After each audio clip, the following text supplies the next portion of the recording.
It amazes me as I stand here that we're even discussing this issue, because this toxic water was safe, we wouldn't even be having a discussion. Clean water is not a want or a right, it is a need for human survival. And I'm not going to list the facts or studies as everybody before me just did. Even if you say no to this, we still have another fight tomorrow, because according to our Premier, David Alward, and I quote, "It is time to bring our greatest resource, our people, home to work. We have a clear plan to create jobs by growing a domestic oil and natural gas industry in New Brunswick, re-establishing our forestry sector as a leader in North America, and planting the seeds for growth in our knowledge sectors that will drive our economy for generations," end quote.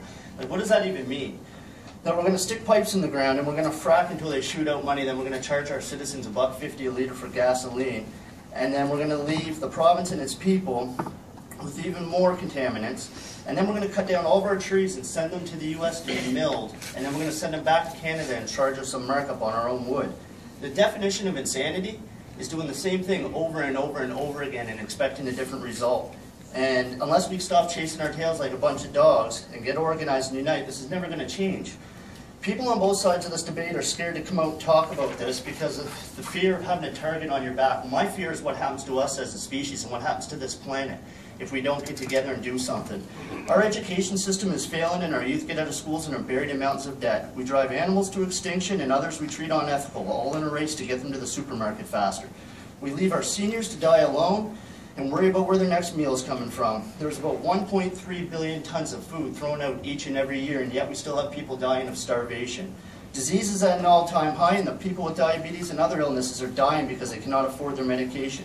You can't suggest alternative natural medicines to your doctor, but you can take a pill with 30 horrible side effects and tell your doctor about that one.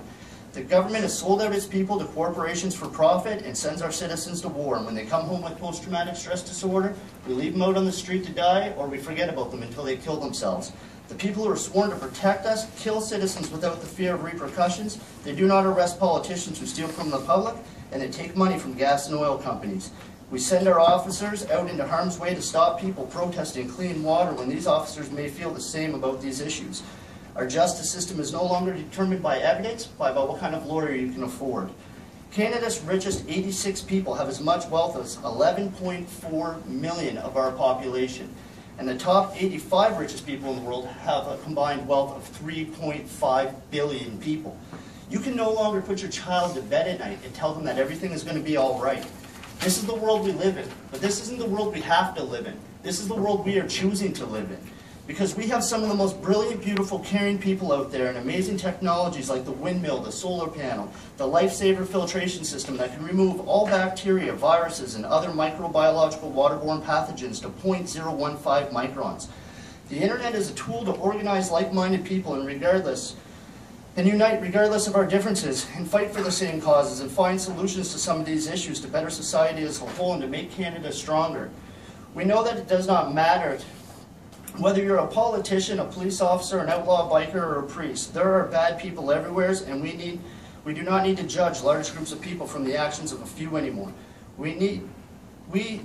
People need to be judged as individuals.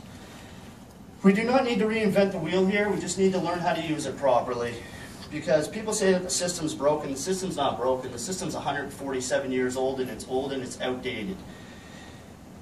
We don't use anything that old, so why do we go by these old ways of thinking? It needs updated to an honest, accountable government with no double standards. I hope that each and every one of you become more proactive and educate yourselves on the issues that concern you and your future, as well as the things that you're passionate about, so that you can join like-minded people and ethical companies to find solutions to some of these problems, and you can fight for your rights and your freedoms. If anyone thinks what is being proposed is a great idea, then there's three things happening. They're not well educated on the subject of fracking, which is no excuse for in 2014. They have a vested financial interest in the matter, or they are no longer leaders of the people and they are followers. People generally get into politics because they want to help and see a need for change, and they tell you to pick your battles wisely.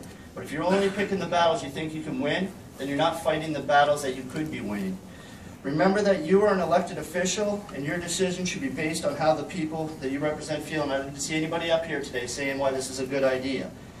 Margaret Mead once said, "Never believe that a few caring people cannot change the world, for indeed that's all who ever have." And she was right, because when you look back in time, 10, 20, 30 years, it wasn't only a different time we lived in, it was a whole different world. And when you think ahead in time, 10, 20, 30 years, it will be a different world we live in. And the decisions that you make today affect what happens tomorrow. And you have to ask yourself, what kind of world do you want it to be? Because in the end, you are all just mothers and fathers, husbands and wives, brothers and sisters, aunts and uncles, grandparents, but most of all, you are all somebody's child. My name is Charlie Burrell. I am an active member and the founder of the Humanity Project. I am not a politician. I am not an activist. I am not a humanitarian. I am a human being that shares this planet with all of you, and I hope that you all make the right decision and you join on a revolution towards a more kind, caring, and compassionate human evolution. Thank you all for your time.